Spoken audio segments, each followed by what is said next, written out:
Okay, let's get started. So obviously I was away last Monday at the University of Maryland at a robotics conference. I flew back through Reagan National, so I picked up some very genuine Washington, D.C. chocolates. I apologize, these are a huge, huge step down from Scotch toffees, but I have 2 boxes, so what lacks in quality will make up for in quantity. So grab 1 or 2 and pass it along. There's 1. I think it says on the bottom what's in there, so again, if you're allergic to nuts, some of these have nuts, some of them do not. All right. Get the bribes going here. Okay, as promised, that was the last class I will be missing for the semester, so we will carry on onward and upward. So my postdoc, Marcin, was here on Monday, walking you through hopefully the last bit of lecture 6. Did Marcin, did he finish lecture 6? Got all the way through? Did he show you a little bit of his visualizations from our NASA-funded project? Okay, great. So I think a great example of big data. NASA and other funding agencies have a huge amount of satellite imagery. Climate change is complicated. The only way to try and figure out what might happen in the near-term future is do some machine learning on big data. And before we can do machine learning on that kind of environmental sensing data sets, we need to visualize it. What does that data look like? Okay, so let's talk a little bit about deliverable 6, and then we will get back to lecture. As promised, Owen has compiled together all of the data that you submitted. There's the 30 sets that we have. Like last year, most of the data looks pretty good. You can see that after cutting and after centering, most people are in the high 80s, low 90s, or high 90s. I would suggest that anything that's above 80% in the rightmost column, go ahead and use in deliverable 6. If it's below that, you'll notice some of the students have 1 or 2 asterisks next to their name. If you have 2 asterisks next to your name, the TA and I are guessing that there's probably something wrong in your code. Those of you that have 1 asterisk next to your name, it might just be a matter of re-recording cleaner data. So if you have 1 or 2 stars next to your name, go back and try and re-record the data without changing the code and see if you can bump up those numbers. If you re-record the data and you're still getting low prediction accuracies, go back into your code for deliverable 5, and I will bet you that you will find a bug somewhere. A few of you, it was basically just a formatting issue, so you either sent us files that Owen couldn't unpickle using his version of Python. If that's the case, communicate with Owen and see if you can figure things out. And if we took grades off for basically a formatting issue, so if Owen can finally get your data files unpickled, we will reimburse you the grades that we took off for deliverable 5. Sound fair? Okay, so let's talk about strategies for deliverable 6. And again, remember that we've now changed the submission deadline, so deliverable 6 is now available. You're submitting deliverable 6 at 11:59 p.m. on Wednesday, right? We're going to do things on Wednesdays now rather than Monday. So you got a little bit more than a week now to incorporate some of the data from your fellow students so that your machine learning algorithm, which right now can hopefully do a pretty good job of distinguishing between the 2 digits that you're assigned, you're going to grab someone else's digits and add just that digit. So for example, if I had done deliverable 2 with 0 and 1, I might take Gretchen's data set and I might pull out her training and testing data for just the digit 9 and add it to mine. And now I'm going to rerun my KNN algorithm on my 0 data, my 1 data, and her 9 data, and see how well my KNN algorithm does at distinguishing between 3 gestures. as you would imagine, the prediction accuracy might come down a little bit. But if it drops to somewhere around 33%, what's happening? Sorry? It's basically, right, a three-sided coin flip, right? So the key to doing well in deliverable 6 is to do things incrementally. So I could start with my 2 digits, grab the 8 other digits from other students, push all 10 digits through my KNN learner, and it gets 10% prediction accuracy or 50% prediction accuracy. Where do I go from there, right? Where's the problem? You want to gradually fold in a 3rd digit, a 4th, a 5th, a 6th, all the way through to a 10th. And at 10, you should, if you choose data correctly, you should have prediction accuracies somewhere around 90%. We have enough data from everyone that a KNN algorithm should be able to take 30 numbers, right, from one frame of gesture data and figure out, is that gesture 0, 1, 2, 3, all the way through 9. Okay. Again, I can't tell you exactly what the number should be, but if you add in a 3rd digit and you're hovering around 80 or 90%, and you add in a 4th digit and it drops to 50%, either the digit that you grabbed was corrupted data, which you can tell from this figure, or you didn't incorporate the 3rd digit correctly. Did you have a question? Well, I just want to let you know from the schedule, if you go to deliverable 6, yes, it takes you to the old one. It takes you to the old in Blackboard.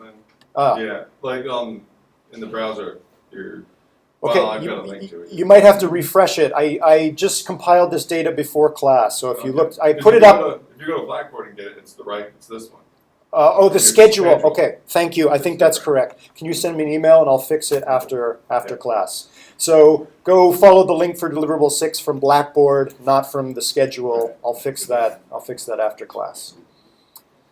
Yes? Are we going to run into issues with everyone having different hand sizes at this point? Absolutely, you will, right? So there are some lefties hidden in here, right? But if you do, if you're flipping the data, everything should be okay, right? So inverting the x coordinates. So we're trying to isolate where the problems might be. So if I were to read in Gretchen's data set for a moment, I might have a problem because Gretchen might have a smaller hand than me, or she might be a lefty, or who knows, right? So hopefully there's enough data here that you can read in the right data starting with your two digits. If you do read in a lefty data set, you can invert it, right? Take the x-axis and say minus x and then center it, and it should be robust to left or right. This is part of your task in deliverable 6, is to finish with a KNN predictor that can get around 80 or 90% data by picking digits from the right people. Okay. Generally speaking, all machine learning algorithms, including KNN, do better with more data. So this is the data for you all. I have left up here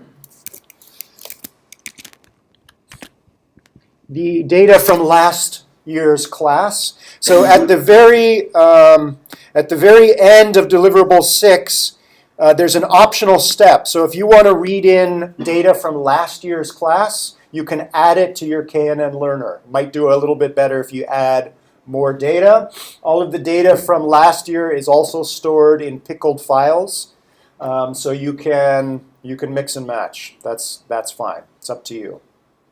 Okay, but that's just an optional step.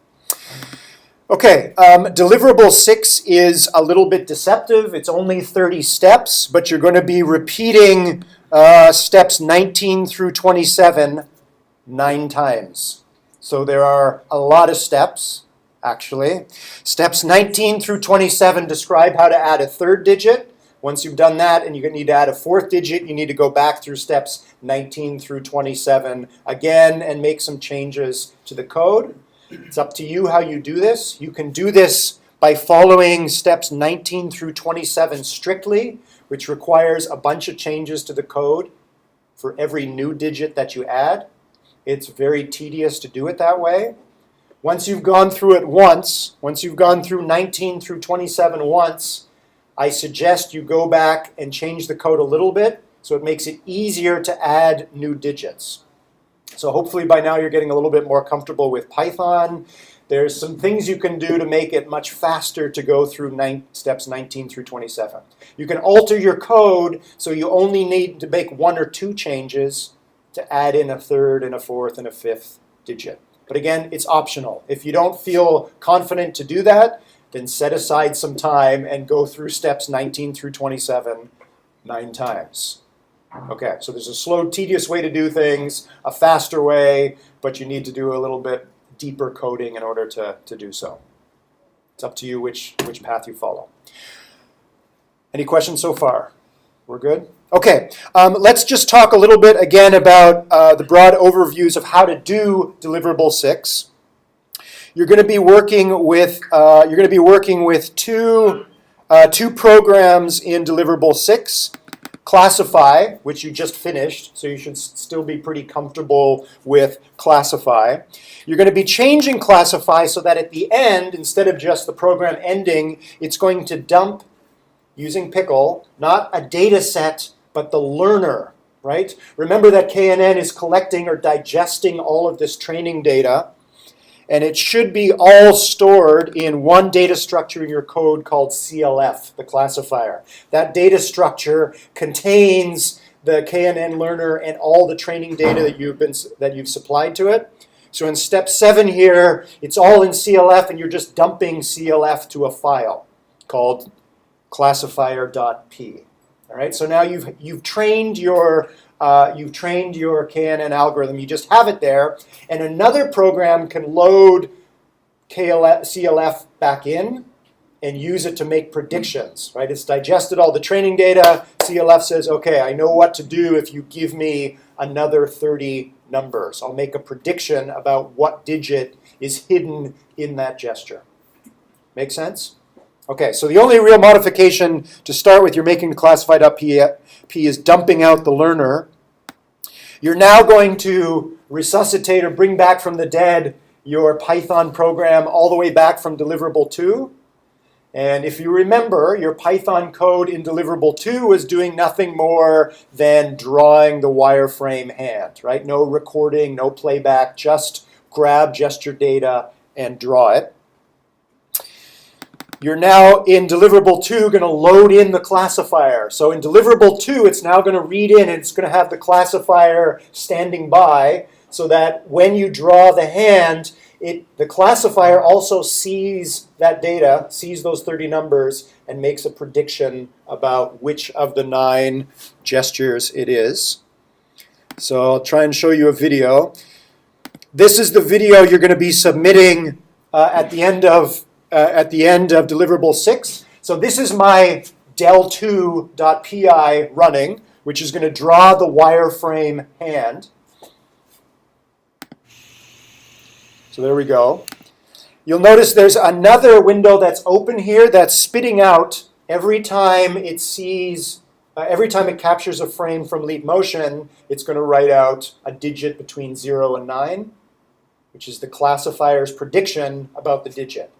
So in the infinite loop inside del2, every pass through the infinite loop, it's grabbing all the gesture data, drawing the hand, throwing away most of the numbers except those 30 numbers, taking those 30 numbers, giving it to the classifier.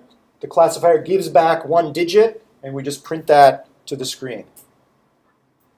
Make sense? Okay. So you'll notice now it's printing 1, 2. I thought I was signing 3, but I made a mistake. Let me back up a little bit. 1, 2.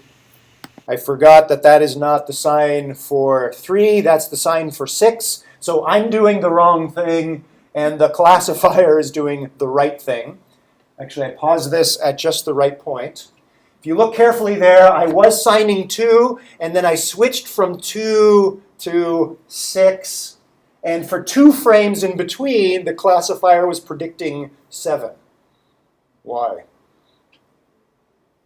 The hand transition was closer to 7 than it was to 6, I'm guessing. Absolutely, right? So I didn't instantaneously go from 2 to 6, right? There was a couple frames, there were 2 frames in between that del2 grabbed, and not surprisingly, those intermediate gestures were closer, according to the KNN, to 7 than it was to either 2 or 6, right?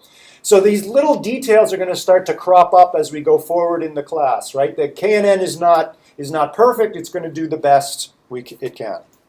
Okay, so I see it's predicting 6. I thought it was doing the wrong thing. Then I realized I was doing the wrong thing. So I switched to 3, 4, 5, and it's predicting wrong. In this case, I'm right and it's wrong. There it's 5, 6, 7, 8, and 9. Okay. So by just watching the video that you submit, the TA or I can get a pretty good sense for how your learner is doing, right? It's not perfect. We're not looking for it to be perfect, but generally speaking, if you wiggle a little bit, it should converge on the correct prediction. Sound good? Okay.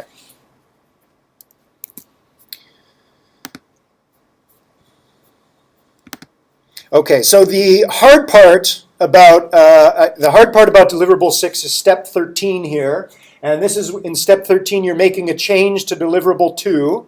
You should recognize the first 2 lines here. Remember, we have this infinite loop, and every pass through the loop, we're grabbing a frame of data from leap motion, and we're only going to deal with data when there is one hand over the device. Right? Here, it's if there's 1 or 2 hands over the device, you can change this to equals 1 if you want. Doesn't matter, as long as there's 1 hand over the device.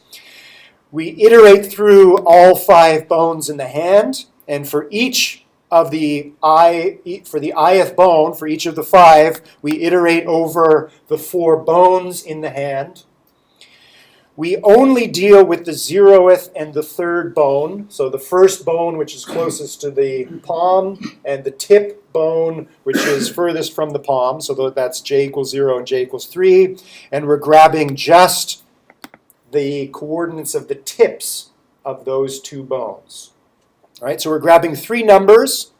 We're grabbing it twice for the base bone and the tip bone, so 3 times 2 is 6, times 5 is 30, right? So in this set of nested loops, we're grabbing those 30 numbers and storing it in test data, right? So we're going to have a vector of length 30. That's the input to the KNN learner, and the learner gives us back as output just 1 number, the prediction. Pretty straightforward. Okay. Any questions about that? I think that covers most of the major issues of deliverable 6. Okay, please get started, and if you have questions, we can cover them on Friday. Okay, we're a little bit behind in where I'd like to be at this point in the course, so I'm going to go relatively quickly through lecture 7 and 8, which is getting back to the design process. We spent some time talking about visualization. A couple weeks ago, we were talking about translating a need into a product, which in our case is an interactive system. What are some of the best practices for doing this in terms of HCI? So let's have a look at lecture 7, if I can find it. Here we go. Okay, so unlike software engineering, which it's usually a waterfall from specifications, designing, implementation, debugging, and then deployment, we have this sort of star pattern in HCI where we do a little bit of prototyping, we write a couple of requirements, we do a little bit of physical or conceptual design, we do a little bit of work, and then we come back to the user. Are we on track? Yes or no? Go back and do a little bit more of some of these other aspects, back to user testing. Right? So 2 weeks ago, you were doing some user testing for Jeff for Zemo, right? So his company keeps refining the software and the tutorial and all the other material for Zemo, but they keep going back to users to make sure they're on track. That's the takeaway message of HCI design, right? What are all the different ways that you can pull need out of your users? There's certain things they may want the system to do and not do, and they don't know it until they've actually started to play around with your system. So I don't know if Jeff fully realized it, but a lot of users would like to just skip over the tutorial altogether, right? I'll figure out Zemo in level 1, forget about the tutorial, right? That wasn't really clear until he did some user testing. So those that do well in HCI are those that architect the design process to pull those unspoken needs out of their users. Okay, we've already talked a little bit about requirements. We're not going to spend a lot of time in this course on it. It's sort of taking those user needs and writing specs, right? The system will do this, it will not do this, it will carry out this function in this amount of time using this much disk space, and so on and so forth. That's not really specific to HCI.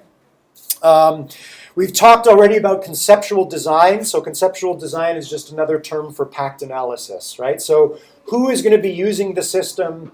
Who is not going to be using the system but's going to be impacted by the system? What are they going to be doing? Where and when are they going to be doing it? And so on. That's the conceptual design. Physical design is, how the thing will actually work, what it will look like, interface design, and so on. We'll talk about prototyping in Lecture 8. Often you can make super cheap prototypes. You might draw a website on a couple pieces of paper where each sheet of paper corresponds to one page on the site, and show the pieces of paper back and forth to your users where they're clicking, quote unquote, on the pieces of paper which bring up another piece of paper. Very cheap, very quick prototypes. We'll talk about that shortly. We're going to focus today on scenarios, which is sort of the starting point of the design process. How do we actually get started? And the scenarios are usually our user stories, right? So people come to you, or you hear out on the web a bunch of people saying, God, I wish there was an app that would ... right? Or it's really frustrating. I'm using this system which provides function F, but I really want function X, but I really want function Y. It's not perfect for it, but I can kind of do it. What are those user stories? Can you find a set of users, your candidate users, who would be served by an app that provides function Y? Okay. We're then going to take those user stories and refine them down from an identified need. I wish I could do this, or it's really hard to do this with this app. From that identified need all the way down to a set of use cases, which we'll talk about in a moment. And use cases usually are the starting point for writing requirements, what the system is really actually going to do. Okay, as we move from these vague, frustrated stories from our users down to very specific use cases and ultimately to requirements, we're going to do a series of compressions. And here's my little cartoon for a compression. We're taking a whole bunch of user stories and compressing them down to a conceptual scenario.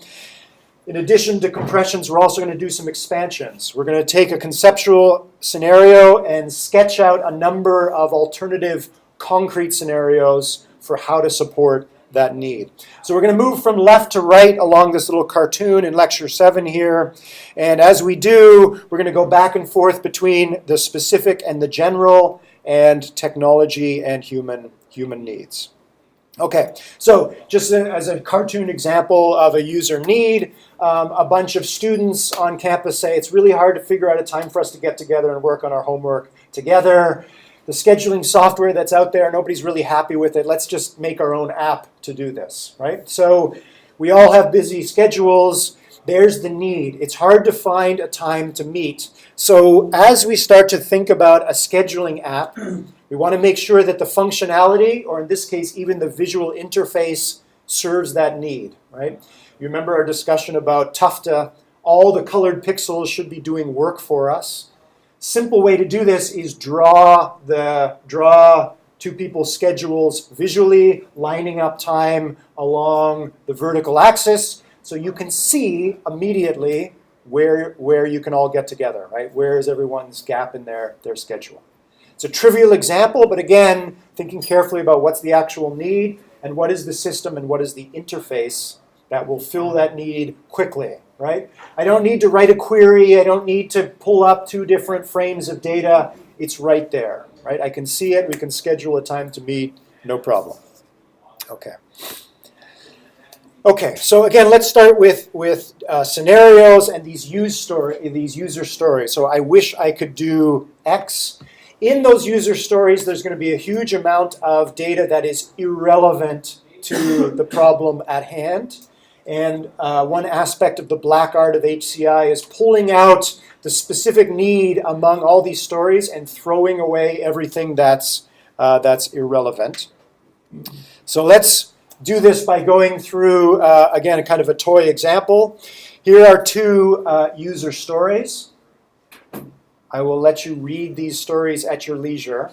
As you're reading them, let me know what are the differences and what are the irrelevancies in here, and what are things that are common that are going to be supported by an app for this user group.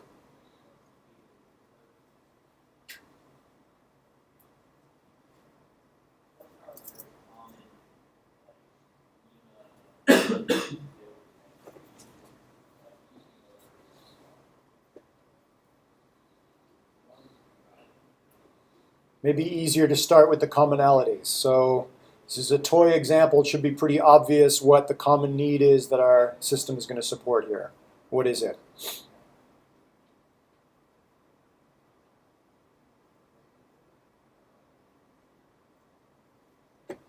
Visual representation of deforestation. Okay, a visual representation of deforestations. That's great, right? That's almost a spec in and of itself right there. That's the nugget of what's common, what's irrelevant. What are some obvious irrelevancies here? Different uses. What do you mean by different uses?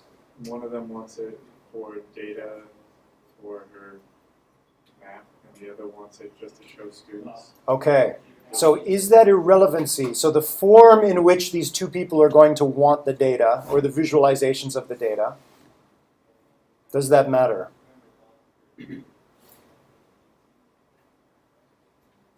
Given this story, are we free to just sort of give them the data or the visualizations and say, you figure it out? Or are we going to have to actually build in functionality to the system to provide different visualizations for these two users?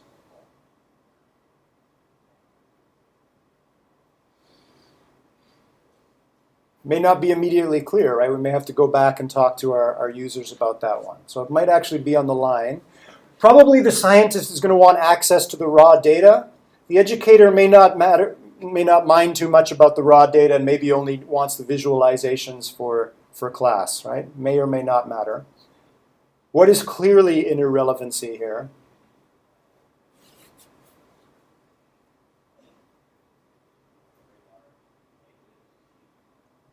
People differ, right? And they differ across these two people. Gender, right? Doesn't matter for this activity in this context in this technology.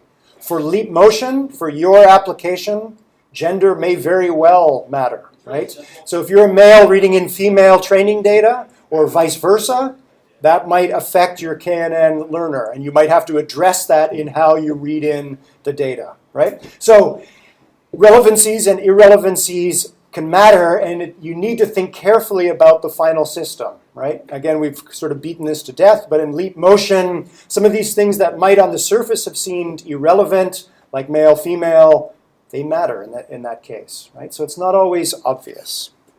Okay, so again, this is a pretty toy example. So here we've thrown away a lot of irrelevant data, and we've compressed this down to a conceptual story that has none of these differences and irrelevancies, and we're starting to sketch out kind of what the system is going to look like. Users are going to log into a website that provides distributed real-time data from the Amazon. The data will be collected automatically from different sources and integrated into a common format. The data will then be presented in a variety of ways. So we've already decided that we're just going to give a bunch of visualizations to our users, and they're free to pick which ones they want. Several of the visualizations will include animations as well as photographs of situations on the ground, right? So these conceptual scenarios are starting to clarify the requirements, what the system can and cannot do. However, this is still pretty vague, right? So what does it mean to collect data automatically from different sources? There's different ways we can do this. So now, as we move further to the right and we're starting to sharpen our understanding of this application, we're going to sketch out different concrete scenarios that support this conceptual scenario.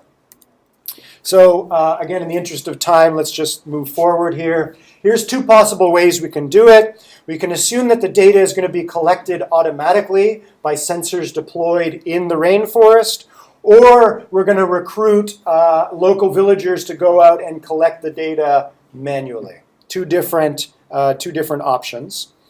Okay, let's say we go back to our users or we go back to our funding agency and find out what our resources are and realize that we can't afford to do this through automatic data collection. Instead, we're going to do things manually. Now that we've chosen this second concrete scenario, who are the stakeholders in this system? The stakeholders have changed given this choice, right? Who are our stakeholders now?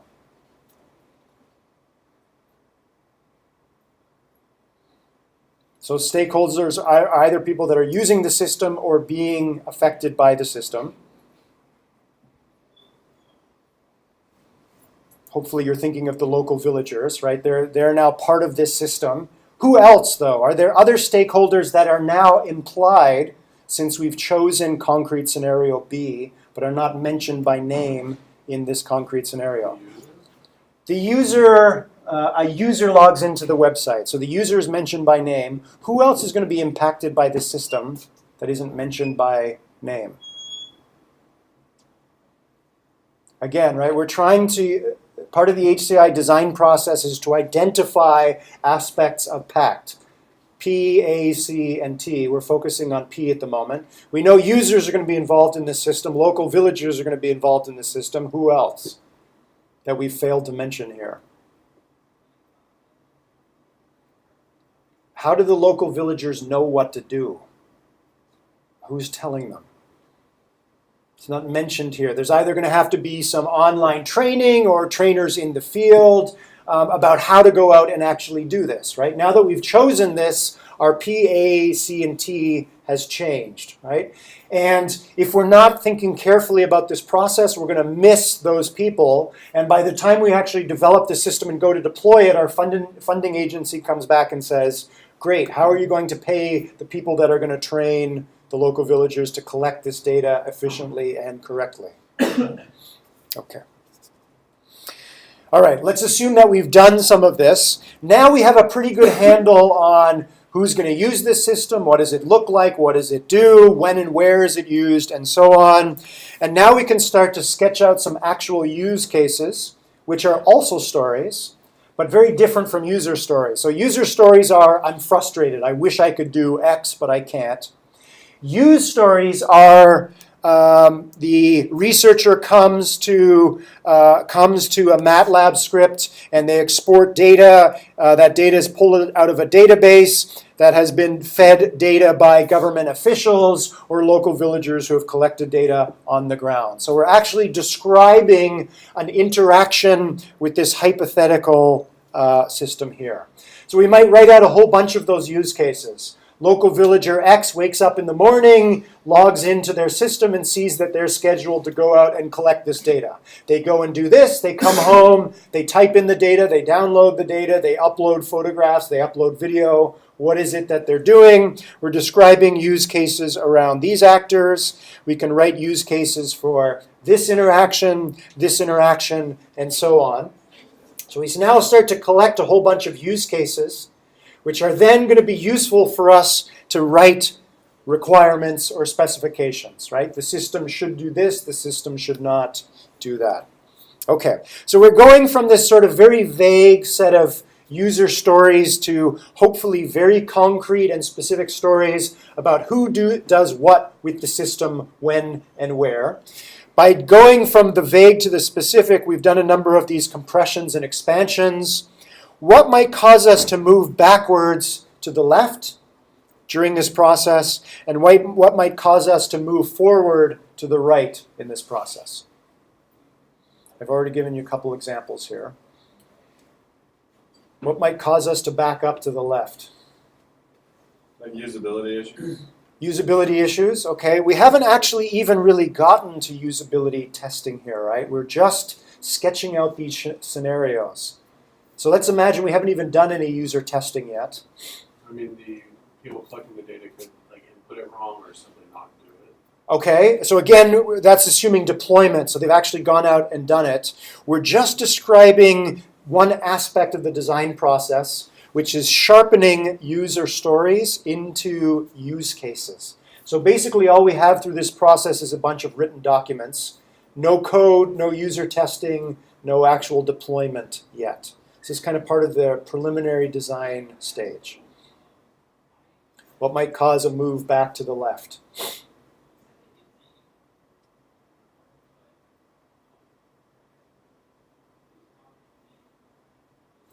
Let's back up a second here.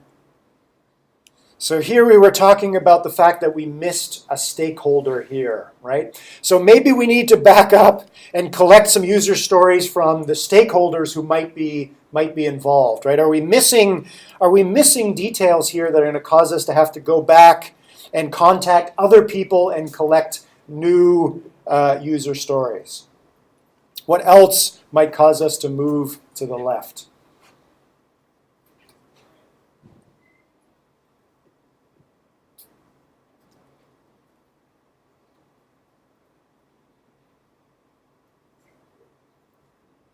So let's, yep. My idea might have been user stories, but if the educator wants the raw data instead of just a visualization of the data for a more in-depth part of his class. Absolutely. So an educator who reads this and says, wait a second, I can only visualize the data, I can't export it. Actually, I want to try and teach my students something about data and machine learning. I need access to that, so we might have to go back and change some of these concrete scenarios. Yep, that's a good example. We decided all the way back here that male and female didn't matter. We went all the way through with that assumption and started to sketch out use cases. Imagine you'd done the same thing with your leap motion system, right? This might have been hard to do if you hadn't actually seen leap motion data, but you might get all the way through and say, okay, there's going to be a use case where a female student comes to the site, they put their hand over the device, and the device is going to try and predict whether they're signing 0, 1, 2, 3, 4, 5, 6, 7, 8, or 9. And it might occur to you at that point that males and females of about the same age have different sized hands. You might go back and realize that something you thought was an irrelevant difference is actually a relevant difference. And it causes you to rethink or rewrite some of these conceptual or concrete scenarios. So going all the way through to use cases helps you figure out then if some of the figuring out what was actually relevant and irrelevant among all your users, right? Humans differ physically, culturally, psychologically, and so on. Some of those differences may matter and some of them may not. You might not be able to figure that out until you really start to get into the nitty-gritty details of the design of your system. What allows you to move from one of these stages forward? When are you done with user stories or done with a conceptual scenario and can move on to the next stage?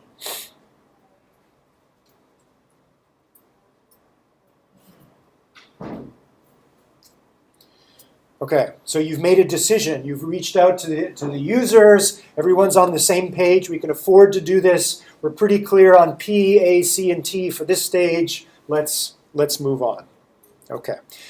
So the two takeaway messages here, again, is you may not know a priori what differences are relevant or irrelevant among your user population.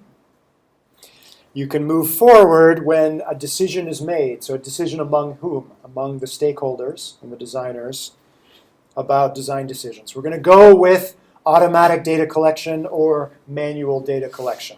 Let's actually sketch out now in more detail what those two scenarios look like.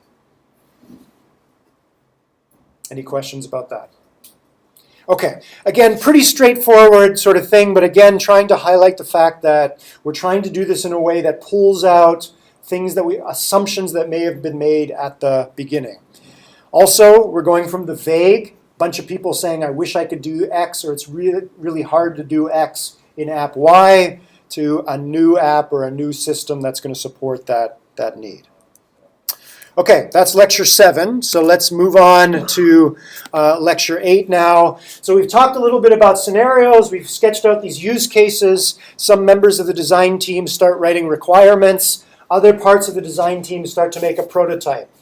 Before we write too much code or start to actually make hardware, what is the cheapest possible prototype that we can create to start user testing? Right? We could kind of do user testing maybe with the use cases, but how do we do this?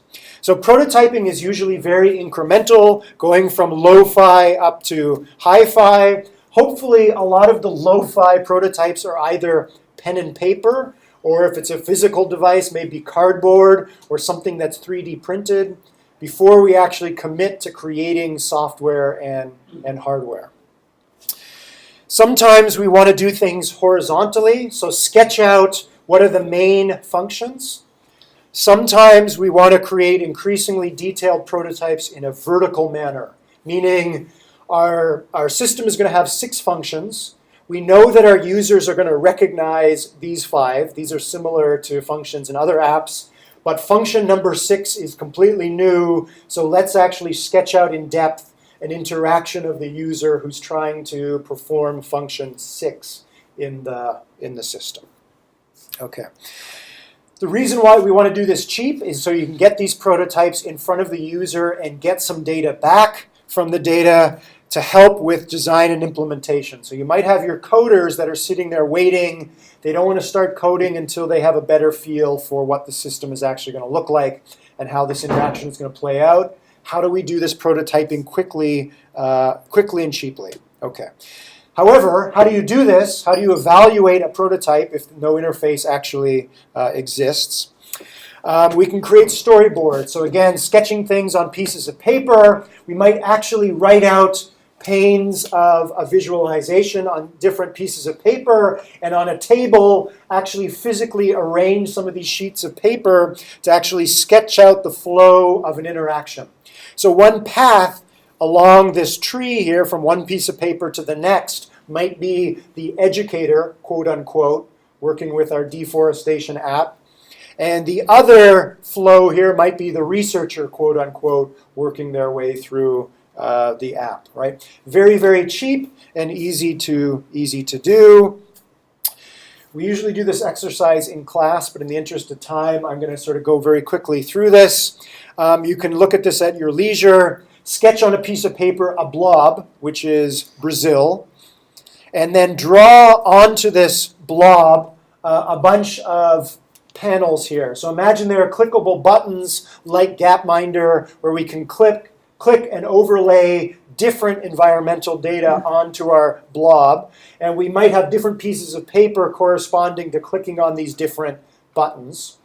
Create a stack of these, hand them to the person next to them, and they start to use your system. They click, quote unquote, on a piece of paper which takes them to page 3. They see a different visualization. They see different buttons on that one. They click on those. They shift to page 10 and so on.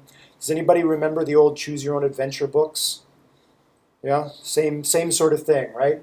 Very, very cheap way to actually work this out. Again, we don't have time to do this in class.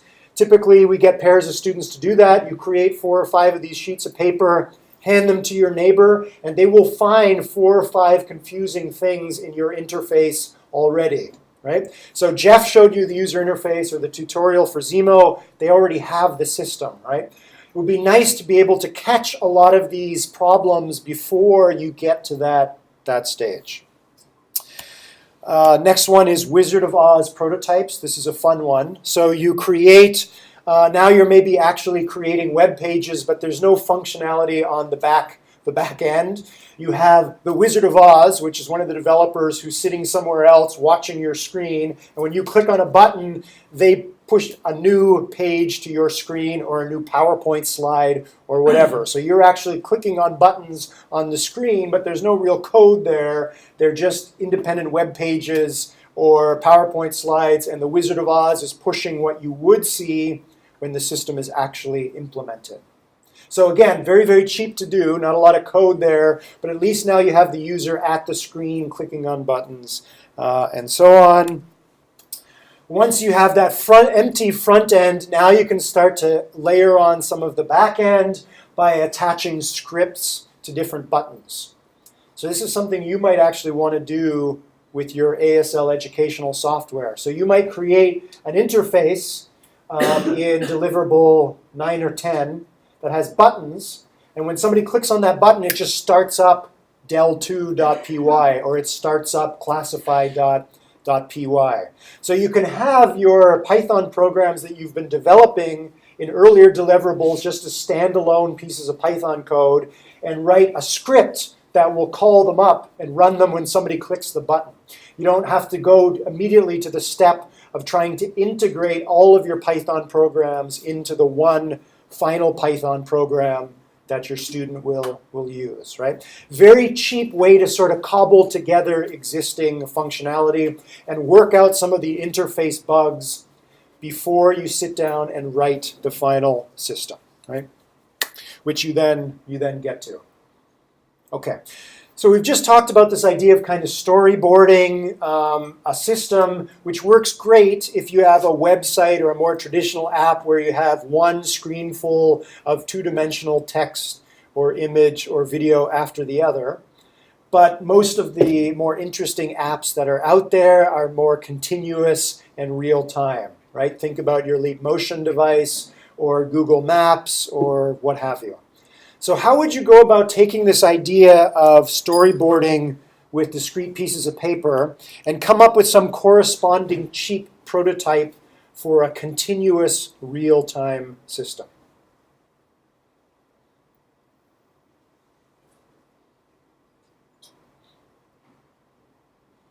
Eventually, you're going to have an ASL system where someone is waving their hand in a continual manner over the device, and stuff is being drawn to the screen in real time, right? There's no clear stop or start. How do you storyboard that? If I were to ask you to submit 5 pieces of paper to show me how your final system is going to work, what would that look like? Something cyclical, so show like steps happening, hopefully repeat the process. Okay, so maybe you draw a loop, right? And along the loop, there are certain things that happen, right? That makes great sense. So you'd have 5 pieces of paper with a big circle, and on page 1, there's some part of the loop that says a hand is detected over the device. Right, I guess one step would have like an initial phase. Exactly. And then it would meet back into that and the process would Exactly, right? So your Leap Motion code is continuous. There's an infinite loop that's running, but there are certain discrete events that trigger functionality, right? The number of hands over the device changes. So there's a discrete change that's triggered by the user. Or there's a discrete change that's triggered by the software. The software has shown you the digit 0, and you have correctly or incorrectly signed 0, right? Now it decides to pick a new number to show you, right? So you could sketch that out on a circle because it's continuous, and maybe you color different points on that circle blue and yellow. Blue is user-triggered changes in behavior, and yellow is system-triggered changes in behavior.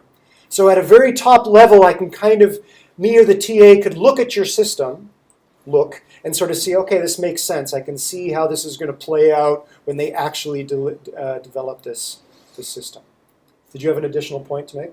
I was going to say, like, if it finds a point in the loop where like, there's something wrong or there's another step involved, you could have like a condition that branches off that and then meets back in the loop or something like that. That's exactly the kind of thinking, right? So we have this basic loop. This is your visual metaphor for a continuous system, right? And things happen along the loop. Maybe you get a digit wrong, it prints an error message, or it reminds you how to sign that digit, and then returns to the infinite loop, right? That's exactly the kind of thing you want to be thinking about, right? What's a really, really cheap way to sketch out the basic flow of what your system can do? And once you have that in hand, you can then start to build the back end that supports that flow, right? Rather than building half the system and trying to show it to me or the TA, what could you sketch on a piece of paper in an intuitive manner? That's exactly it.